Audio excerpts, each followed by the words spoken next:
Hey, everybody, it's time to kick off the week with some very good conversation. I am here with my friend Terry Weaver. We have come across each other at film festivals, and he is in a great series right now. You're going to hear all about here in a few minutes. As a matter of fact, it's the grand kickoff like this month. So it's very exciting. They've been working on this for a very long time, and it is going to be a fantastic thing. So, Terry, I'm so glad to have you. Welcome. Thanks for having me on, Beth. Well, you have quite an interesting story. You're an actor, you've got books out, you've done a lot of things that look to be exciting, and you've accomplished a lot of things. But you had a tough start, didn't you? So let's kind of talk about Mountain View Trailer Park, where you had a rough start to your early life as little Terry. Yeah, that's a good entering point. When I go out and do little speaking engagements, I show a picture of the trailer park, Mountain View Trailer Park, and I tell people that I take my kids there and I drive them through that trailer park to show them where their dad grew up, and it looks like a war zone. And I may be over exaggerating a little bit, but I mean, there's boards up and fencing, and it's a rough spot. But I left home at 16 and tried to figure out life on my own. And then at 17, I joined the Navy and spent 5 years as a Navy corpsman. Did a deployment to Kuwait and Iraq right when the war broke out back in 02, 03, and then got out. And I like to say I kind of fumbled in life, because that's what it looks like in retrospect. It was like a 4-year fumble, and all kinds of tough stuff happened. And a Well, lot of let me ask you about that joining the military. So, did you do that because you just had to do something, or did you feel like that was like a calling, or you just needed a place to land where it was a good, solid next step? Well, I think it was a couple things. One, I wanted to go into the medical field, and I remember very distinctly being on my high school campus and seeing a military guy walk across the quad, the center of the school. And he was tall and proud and looked Yeah. strong, and his uniform was pressed. And I looked at this person. I said, man, I think I want to be like that guy. Yeah. And, he just had purpose. Yeah. I think that's part of it. I was looking for purpose. I wanted to explore the medical field, and I didn't have a lot of options. So it was a combination of things. Mm-hmm. And you found purpose in the military, and you learned. I know you write about leadership and you speak and you have a book on it, but so what did you learn? Because in 5 years for the military, you can learn so much about, leadership, training up other leaders, being, influential. What did you learn in those few years? Because it was a good launching pad for you to be successful, wasn't it? Yeah, it was a good launching pad. I think I learned a lot about bad leadership. I learned a lot about myself, but I think my most valuable lesson was, and I'll kind of set the stage. I came back from Iraq after being out there for close to 7 months, and I have this picture of the day that I landed in March Air Force Base, California, and that was probably one of the best days of my life. Ooh, I Because bet. I had my freedom back. I remember when I was out there. I remember looking at my bank statement. I think I had $13,000 in the bank, because you don't have any money to spend. And I remember thinking to myself, I would give every single dollar in my bank account to be back in the United States for one day. I would make that trade any day of the week. And that's because I had no freedom. I had no control. We lost our freedom. We were in a country that was just it didn't know what freedom was. So when I got that back, I think I had this true appreciation and this true learning lesson that I'll never forget. That our country, a lot of people don't understand what we have, but we have something very special in America. Well, and I think it's important to touch on that, because a lot of people that are bashing our country and, their lack of patriotism have never been to another country. And you're speaking from experience, because you've been in war, and you've had to fight for that. And it's funny that you would give everything you had just to be on American soil. So, that says a lot about People, what is it? There's a lot of know-it-alls saying it all, but they don't necessarily know where it's coming from. But patriotism, I think, is alive in America. What do you think? It's coming back. Yeah, I think that there's a lot of talking heads, and it's popular to go against to talk bad about our country. Yeah. So if people want to jump on that bandwagon, I think, maybe they'll experience some regret later on, or maybe not. Maybe they don't. Maybe they will never understand what their freedom is truly worth. Right. And that's unfortunate. But we have some amazing things going. Every country has its faults. We certainly have ours. Yeah. But we have a great country, and there's nothing like our freedom, in my opinion. Amen. I'll take it. So let's talk about freedom from a spiritual perspective. So through all that journey of bouncing from house to house, from 16 to the military, I'm sure you felt lost at to some degree. I was on my own young too, so I relate. How did Christ get a hold of your heart? And how did you begin to turn your life into a faithful pursuit of purpose, as opposed to, scattering and trying to find your way? Well, in these years of fumbling, these 4 or 5 years after I got out of the military, I don't know what was going on. I was in this fog, and I didn't understand exactly what was going on, but I was drinking a lot and I was partying a lot. And I finally met my wife today, and we started a family. And some of that stuff tapered off. I got my degree and started working, and became in eyes of any set of eyes, I was successful. But I still had these demons, and I hadn't turned things over to the Lord. And they got the best of me, and I almost destroyed my entire marriage. Ooh. And that, for some reason, there's this saying in Alcoholics Anonymous that you hit the bottom when you stop digging, and that's what happened with me. Wow. I had to stop digging before I found my bottom, and that was, everything was falling apart, and I didn't have any other options. I tried everything, so. Yeah.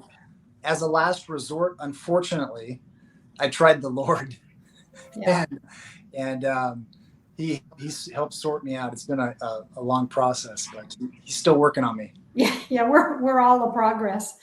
But you said a work in progress. You said you had demons. And we're going to talk about the breaking strongholds, but those really are demons. And that really does.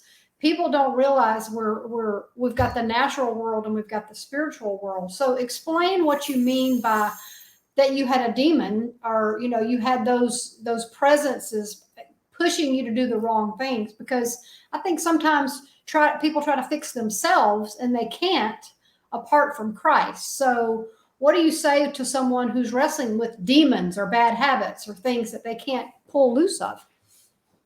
Well, I think, let me start off by prefacing this with, one of the worst things we can do as humans is pretend like we have no agency. Pretend like we're just kind of trapped between good and evil, and we're victims. That's not the case. Right. But there is a very real spiritual war going on for our souls. Yeah. And so there is an enemy, Satan, who comes to steal, kill, and destroy, and he has spiritual workmen that are after our soul. I mean, I was reading about Lucifer, the son. His name means the son of morning. This was the most beautiful angel before he fell. Yeah, and turned to darkness. Mm-hmm. And that that evil has a very real effect and impact on our life. And we gotta turn things over to the Lord and seek good and seek purpose. And because we're in a battle, we're in a spiritual battle. Yeah, and we see it every day. And we can name it what we want to name it, but it is good and evil, and light and darkness. And we have to choose that light every day, because the world is a dark place. And so how did it look to repair your family? You said, now everything is much better. You almost lost your whole family. So how did you turn that corner back and begin to make it back up the right road from the wrong road? Yeah, I think there was a bunch of things, but the first thing I did was make one last promise to the Lord that if he helped me out of this, that I would serve him. And I think this was my last leg. And so the more I sought the Lord, the better life became. I started working on my spiritual disciplines, reading the scripture, worshiping with other Christians. Mm-hmm. And after some counseling, some professional family counseling, and some church counseling with a pastor, we began to rebuild. And I started a secular Alcoholics Anonymous program and stopped drinking. And eventually that turned to trusting the Lord for that ability to continue to stay sober. But it was a combination of things, and it was a long road, and a lot of healing, internal and in my marriage and in my family. Well, and I think it's good that you mentioned you got counseling, because I mean, almost every healthy person that you see walking has had some sort of counseling, because health is a pursued thing. We have to pursue health. And especially when it comes to the key relationships in our life, sometimes we just need someone to help us go back and mend those fences. And I think it takes a strong person to admit when you need new strength and a different perspective. So I appreciate you saying that, because Absolutely. I've had it too, So let's talk about, you started writing books, and you're an actor. And so you've got a lot of great things going on right now. Let's talk about the books first, and then let's move into the Breaking Strongholds, because that's a big topic, and I want to dig into that a little bit deeper. So God called you to write a book, and you did. How'd that happen? Yes, something like that. Really, my wife kept on telling me that I was going to write a book, and I finally listened. So I got to give her credit. And I got a nonprofit started. This was after I'd gone through some healing. I really wanted to go help people who were struggling, who were also vets. And so I started a nonprofit, and this was really like a personal development nonprofit where we could get together with veterans, study a book, and kind of grow together. So I did that for about 2 or 3 years. And eventually I had accumulated this breadth of knowledge about leadership and entrepreneurship. And I thought that it would be good to write some stuff down. So that first book was a leadership book, stuff that I had learned in this nonprofit that I created. And it's called The Evolution of a Leader. The next book that I wrote was a fictional tale that kind of mirrored my journey, but it's about a young man named Eli Ridge. And that book actually came out of me beginning to write the backstory for the character that I play on film. So, when you're doing character research, sometimes it's good to go out and write a backstory for your character if they don't provide one. Yeah. And so I began to do that, and I just kind of fell in love with the process of this fictional story. And so I wrote a book called A Dark Day in Texas. The next book was it's just a small devotional type book. It's not necessarily a spiritual book, but there are elements of that in the book. But it's a collection of stories. It's called All My Best. And really these are life learnings that I wanted to share with people. And then my last book was called Whitewashed Tomb. And this is by far my favorite, the most fun I've ever had. It has a lot of underlying meaning in the book, but it's a continuation of that first fiction book. It's a part of the series, the Eli Ridge series. That's good. That's good. When you can get those characters in there and keep them moving from book to book, then you get people hooked into that, which is great fiction. So that's very good. And let's talk about Breaking Strongholds. So, we live in a secular society. It's mostly secular. I think for me and probably for you, a lot of the people that you hang out with on a daily basis are probably Christians, because that's where our life is, our church and, reflective media and the people that you work with on your film. But what do you say to someone who may not have a biblical worldview or a Christian perspective that it's okay to take a look at your life and see if maybe you do have a stronghold like you did, like I did. So the title in and of itself, Breaking Strongholds, indicates that we have strongholds, but we can break out of that through Christ. So let's talk about strongholds and the topic altogether, because y'all touch on some really good ones. Yeah, going back to that initial question, if somebody's not living in a biblical worldview, I've been thinking, I really have a heart for atheists, people that don't believe in God. And, everything around us has a purpose. Everything. This phone has a purpose to communicate through. Spoons have a purpose. They were designed for a purpose. Our homes have a purpose. These lights in the studio have a purpose. Everything has a purpose. Right. But people that don't believe in God, atheists specifically, they believe everything around us has a purpose except for us. We're just kind of happenstance. And that's a really sad reality. I think we reflect everything around us. We too have a purpose, and we got to look to our Creator to find out what that purpose is. Yeah. And so if everything around us has a purpose and was created on purpose, I believe we are too. And we're created for relationship with others. And I tell my daughter and people that I'm trying to mentor, we're going to be an average of 5 closest people around us. And so Breaking Strongholds, let's talk about that. This is a 4-episode television series. And we're calling it a faith-based mystery drama. And it's important that people know that this show is very entertaining. It's intriguing. It's mysterious.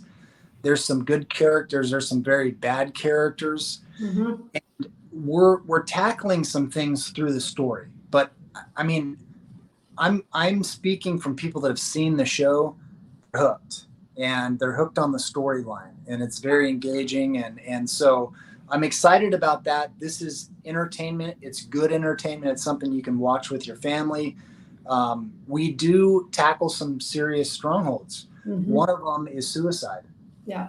There is an epidemic in our country right now, and probably throughout the world, but I've researched what's going on in our country, and people believe there's no hope, and they believe that a good option is taking their life. Some people believe this. Mm-hmm. And we're working to show that there is hope. Yeah. There is a Savior that came and died for us so that we could have hope. Mm-hmm. So this story is super engaging. We're also looking at deception and broken families and spiritual darkness. And so we're entertaining people, but we're showing them things also. Yeah. Well, and I've seen episode 1, and I now know I can see episode 2 and getting ready to be able to see episode 3 on your YouTube channel. But it really digs into the depths of a family. And you're the detective, and you're the son. That's not your son in episode 1 as the detective, is it? Or is it? I can't remember. Yeah. It is your son. So the story kind of centers around the family of Detective Ethan James, who I play, small town detective. There's a missing teacher that they're looking for. And unbeknownst to Detective Ethan James, Ryan, his son, is considering taking his life because he lost his mom at a young age. And the world, he doesn't have hope. So he is literally up against a noose considering taking his life. Yeah. And so there's a lot going on in the story. It's got all the elements of a great story. We'll have to check it out. But you're correct. Actually, the 4th episode comes out May 21st, which is this coming Saturday as we speak. Wow. So there's 3 available. Yep. Yeah. There's 3 available now on YouTube. And we decided to go with YouTube because there's something very special about this project. And it's that our production company is a nonprofit, and we fundraised every dollar that has gone into producing this show. So we don't have any investors that we owe money to. Yeah. We don't have to wait for a big deal with a distribution platform. Mm-hmm. We were able to release the show directly onto YouTube, and we did that because, YouTube gives access to 2 billion users all over the world for free. That's very good. Yeah, that is. I mean, that's a great approach. So let's talk about that family where you're playing the detective. In Breaking Strongholds, in general, I like to say, I mean, I'm a life coach, and one of the things I help people with is to communicate where you need to communicate. And most often in families, like, you're the dad in the film and you have no idea your son's is considering suicide. I think that's happening in homes. The lack of communication. We've become a very technically driven society. We're not looking eyeball to people. You're a husband, you're a dad. How important are those difficult conversations? It's great to sit around the dinner table and talk about how great things are going. But how do you navigate when somebody's really struggling with a big issue? How do you bring those up as a father or as a brother or a husband? I mean, we've got to do a better job of that. Do you agree? Absolutely. And I know for fact that people are hopeless and these conversations are not being talked about.